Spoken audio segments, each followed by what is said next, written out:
Any questions related to immigration, anything related to naturalization and citizenship or family law and corporate and civil matters, then this is your chance. This is your business matters with Pallavi Ahluwalia from Ahluwalia Law Offices. Yes, the number in the studio 972-235-5555, and if you want to get in touch with her and for private consultation, you can always call her front desk manager at 972-361-0606, their website ahluwalialaw.com, or you can log on to yourdesilawyer.com as well.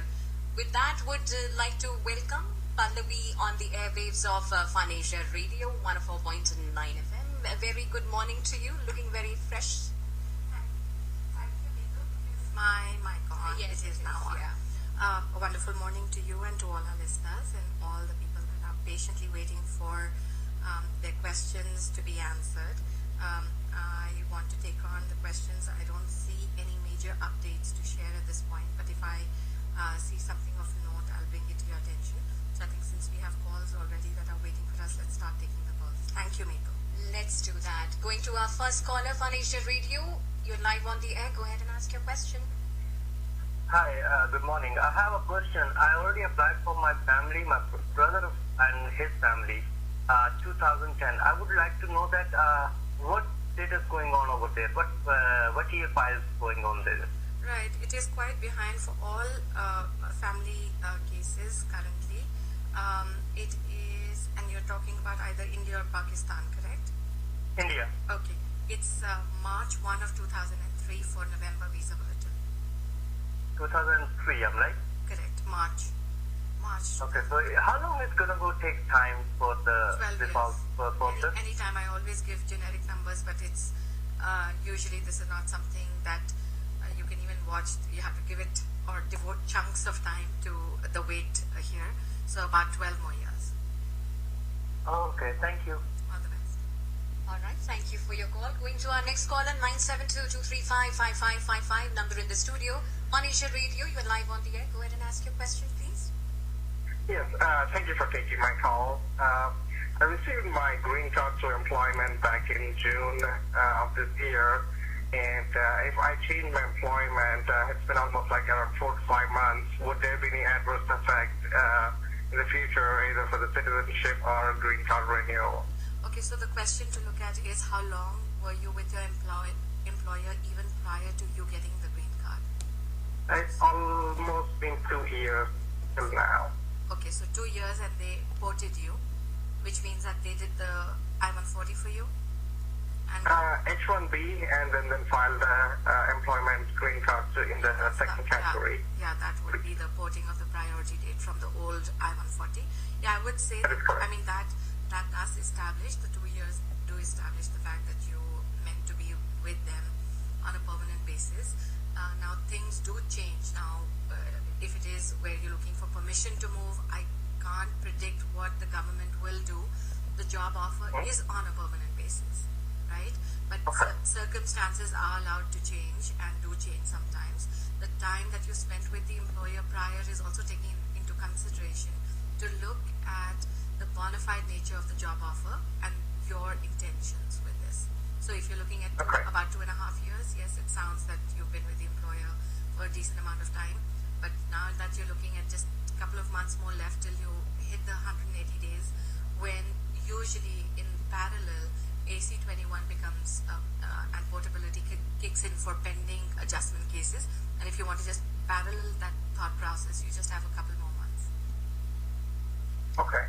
Now, if the employer wants to revoke my approved green card, can they do it? No. Once a green card holder, they don't have the clout to do so. Okay. Thank you so much. All the best. Thank you for your call. Going to our next caller, Fun Asia Radio, you're live on the air. Go ahead and ask your question. नमस्कार Namaskar. How may I help you? आपका बहुत बहुत शुक्रिया हमारा phone आपने लिया मुझे कुछ बात पूछनी है हिंदी में बात कर सकता हूँ मैं बिल्कुल जी बात करिए अच्छा मैंने वर्क ऑथराइजेशन रिन्यू के लिए अप्लाई किया हुआ है ओके मैंने एप्लीकेशन जून के आखिर में भेजी थी उनको 5 अगस्त को मिली थी उसका मेरे को लेटर मिल गया उसके बाद 4 जून को फिंगरप्रिंट हुआ ओके और मगर सॉरी 4 सितंबर को 4 सितंबर को फिंगरप्रिंट हुआ. ओके. मगर अब तक कुछ रिस्पॉन्स नहीं मिल रहा है. या सो उनके पास 90 डेज नवंबर 5th के आसपास होंगे, क्योंकि अगर उनको 5th अगस्त को मिली है एप्लीकेशन, तो they are required to respond to you within 90 days, either with a request for evidence or with an approval. ठीक है, तो आपके पास बहुत ज्यादा टाइम नहीं है, अभी कोई 2 हफ्ते और है और आपका केस अप्रूव होना चाहिए. अच्छा. दूसरी बात, ये वर्क ऑथराइजेशन के कितने साल का हो तो ग्रीन कार्ड की उम्मीद रख सकते हैं? वर्क ऑथराइजेशन आपको किस बेसिस पे मिल रहा है? मैं एक्चुअली अपने इमिग्रेशन वाला मेरे को पकड़ लिया था, फिर रिलीज किया और सुपरविजन पे मेरे को रिलीज किया. ओके. और उन्होंने मेरे को वर्क ऑथराइजेशन दे दिया. ओके, तो इसका मतलब आपने असाइलम फाइल किया हुआ है? जी. ओके. हाँ, मगर वो रिफ्यूज हो गया था और उस बिना पर मुझे अपने अरेस्ट भी कर लिया था. या सो मुझे आपकी बातों से पूरे केस के बारे में नहीं पता लग रहा है यहाँ पे कि आपका कौन सा बेसिस है जिसके लिए आपने वर्क ऑथराइजेशन अप्लाई की है, क्योंकि कई लोग गलती से वर्क ऑथराइजेशन अप्लाई कर लेते हैं without a pending application. Work authorisation dependent होती है कि आपका प्राइमरी एप्लीकेशन क्या है, उसके बेसिस पे होती है. अगर आपके पास एडजस्टमेंट पेंडिंग है, कोई अपील पेंडिंग है और उसको टाइम लग रहा है, उस बेसिस पे वर्क ऑथराइजेशन कई बार डिस्क्रेशनरी बेसिस पे मिल सकती है. पर इस टाइम पे आप बोल रहे हो अगर सब कुछ डिनाई हो गया है और आप सुपरविजन के बेसिस पे उन्होंने रिलीज किया है, मुझे इस बात का नहीं पता लग पा रहा है कि आपका क्या स्टेटस है जिस बेसिस पे आपको वर्क ऑथराइजेशन मिली है. आपको आपका जो 765 फॉर्म है उसके अंदर एक कोड लिखना होता है. वो कोड जो है, अगर आपने जो बेसिस है वहां से आता है, तो अगर एक बार उसको चेक करें और आप उसको कोड को अगर गूगल करें तो आपको पता लग जाएगा किस कोड के बेसिस पे हुआ है, क्योंकि work authorization stand alone application नहीं है, it comes from somewhere else. ठीक है, बहुत बहुत शुक्रिया आपका. ओके जी, all the best. All the best to you. Moving on, Fanisha Radio, you're live on the air. Go ahead and ask your question. My question was that I applied for my mom, sponsored my mom to come here, and the thing is that she cannot make it for the interview date.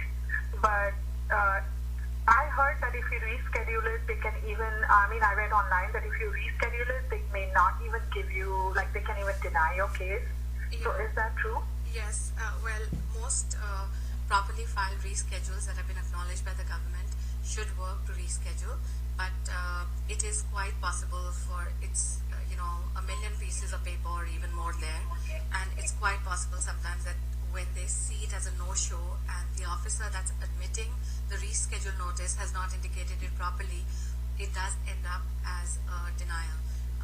We have appealed a case for somebody else who had done this themselves, and though the office had acknowledged that she was rescheduled for an interview, that parent did get denied and right now is pending appeal, and that's what we had told the person who had filed, that this should go properly. You cannot just do it on the phone, you have to send them a letter, you should have all of that evidence there so that you can actually rely on it. So if you can properly send something out, have tracking information about it, then I would say then you can do that reschedule request. Otherwise, I don't recommend it because the government is so huge on these applications that sometimes if they were to lose that piece of paper, it's going to cause harm. Okay. And to reschedule, what do you have to do? Just like email it to them? No, there is no email there. You have to send, like I said, tracking information, so which means it has to be sent by paper. It has to be sent by mail? Yes, and I would not send like a written request? No, I would not even do that. I would do a UPS or FedEx. Okay. All right. Okay, and like even if they take it, does it take like forever, like a long time to get the new the date? Yeah, so if not too inconvenient, I would say that mom attends this interview date, because otherwise there is chances of this getting lost or the reschedule not happening again in a timely way. All right? Okay, thank you so very much. All the best. All the best to you. 972-235-5555, number in the studio. And for the listeners tuning in just now, do want to tell you all this is your business matters with Pallavi Aluwalia from Aluwalia Law Offices. To get in touch with her, you can call her front desk manager at 972-361-0606. Their website aluwalialaw.com. Going to our next caller, Phanisha Radio. You're live on the air. Go ahead and ask your question. Hi, good morning, me too, and Pallavi ji. Good morning. Good morning. I have a question actually. We have applied for L1 and we got approved, and we got advance parole for last 3 years, and we get renewal every year. So I need to know that how long does it take to get the green card? Yeah, so you did. It's not. So L1 is not the one that's getting you the advance parole. You have an EB1 that's pending or has been approved, right? So it's an EB1C, which is based on an L1. I have no idea actually. You know, my attorney does everything. So what we have at the moment is advance parole I-5112. 512, sorry. Yeah, so that doesn't come from the L1. So L1 was your non-immigrant status, and the immigrant status would be EB1C, which is a multinational executive but a green card for them.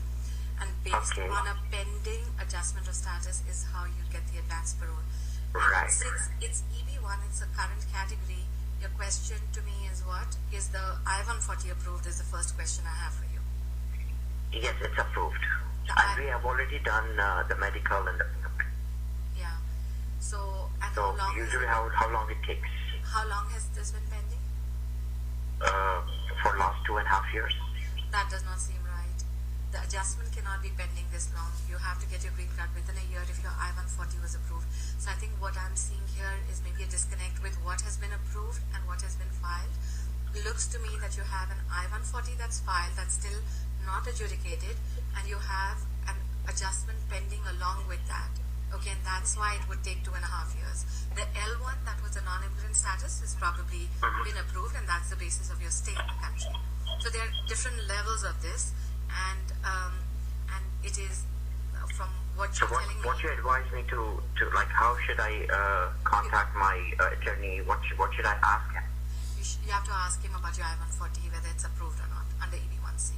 Get an approval. And if it is approved, then within a year and a half, I should get the green card, right? From the time that you had filed your adjustment, within a year, you should have been approved already. So it looks like that I-140 is pending still. Oh, okay. So usually if I-140 is pending, how long does it take to get approved? Well, it depends on the situation, right? Yeah, it depends on whether it's under audit, because the EB1C is a very, very tough category. We see a lot of people, even publicly traded companies, that go through denials. So you have to, and you know, those are the kind of cases that we take on to appeal for other attorneys. So I am pretty convinced that you don't have an I-140 that's approved if your adjustment has been pending for about 2.5 years. This means that you have an I-140 that is just not still adjudicated. I would ask the attorney to produce any request for evidence, if any, or if there is an approval notice, and maybe the adjustment is taking long, and that requires a few requests. Is there any possibility that if I can get all the documents and come to you and have a consultation with you? Yeah, always welcome. Here, you know, we try and help everyone on the air without this being drawn into the office, but of course you're welcome. And the office number, Meetu keeps announcing, but it's 972-361-0606. You are quite welcome. Thank you very much. Bye-bye. All right, thank you so much. 972-361-0606 is the number to call for private consultation. And yes, aluwalialaw.com is their website. Going to our next caller, Fun Asia Radio. You are live on the air. Go ahead and ask your question. Yeah, hello. My name is Sujit. Right now, my parents, they are on green card, visiting visa. Like I'm planning, like next time when they come, I'm planning to bring them on the next year, like by February. So when they come, I'm planning to do the status change. I just want to know, like, how, like, whenever they come, like, how often, like, I have to file for the status change. Like, do they have to immediately do that? No. So you cannot have a pre-plan to do this, and I think I say this quite often on the air whenever I'm asked this question, is that the intent of what you seek to do is very important in immigration law, and your intent can be looked at by your actions of filing. So when somebody is coming here on a visitor visa, the intent should be for them to remain here on a visitor visa, not have a preconceived intent to come in and file for an adjustment of status based on an I-130. Okay. So, however, after they come into now, nevertheless, if they were to come into the country and after 3 or 4 months decide that they want to stay back, then there is an option of doing the I-130 485. Promptly filing it, within a short time of their arrival is going to get their case denied, and they're going to have trouble getting that green. Oh, okay. All right. So at least like a minimum before 2 months. No, not before. After 2 months. After Okay. 2 to 3 months is what I recommend. Okay. Thank you. All right. All the best. Thank you so much. 972-235-5555. That's the number in the studio. Couple of questions more that we can take on air right now. Going to our next caller, Phanisha Radio. You're live on the air. Go ahead and ask your question. So, hi. Pallavi, I have a question about separation. In the US, if you end up separating from your spouse and you're on an H4 dependent visa with a US citizen kid who's 3 years old, what happens to child custody, and how can you still continue to stay looking for a job and be here with your child?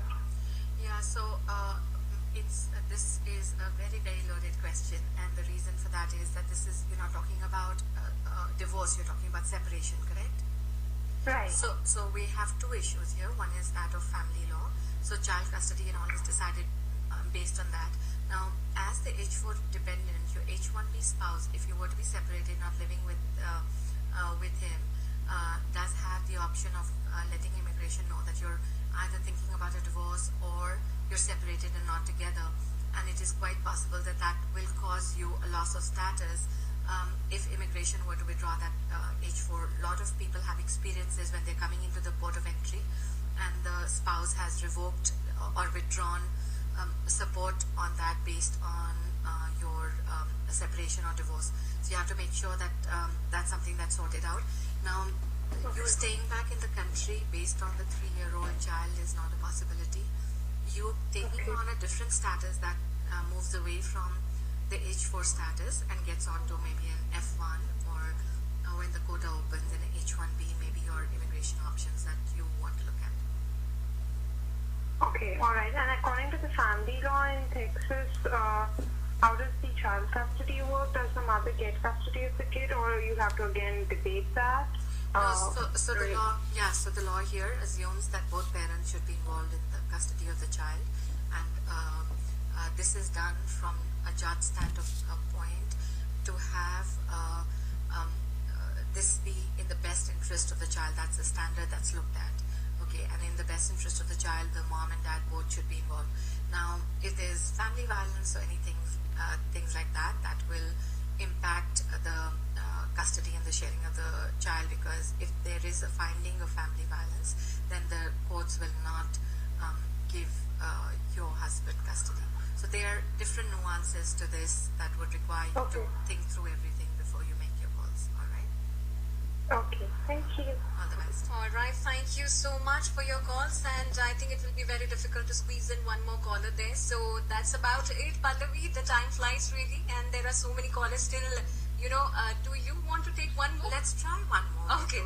There she goes. All right, just the kind of person that she is. All right, let's take one more. All right, you're live on the air, and very quick question, please. I have a quick question. I got my citizenship 4 years back, and my mom got her green card 3.5 years back. I want to bring my brother and sister. What's the best way to get that done? Okay. From my mother's side or from my side? Okay, so a brother is married over Yes, 20. brother is married with kids. Okay, so for mom to apply, you have to understand that mom has to be a US citizen.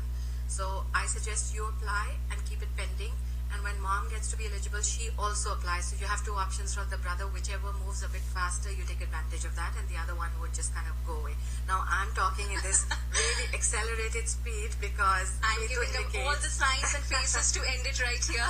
All right. So my advice is to apply through both categories, but mom is not eligible yet.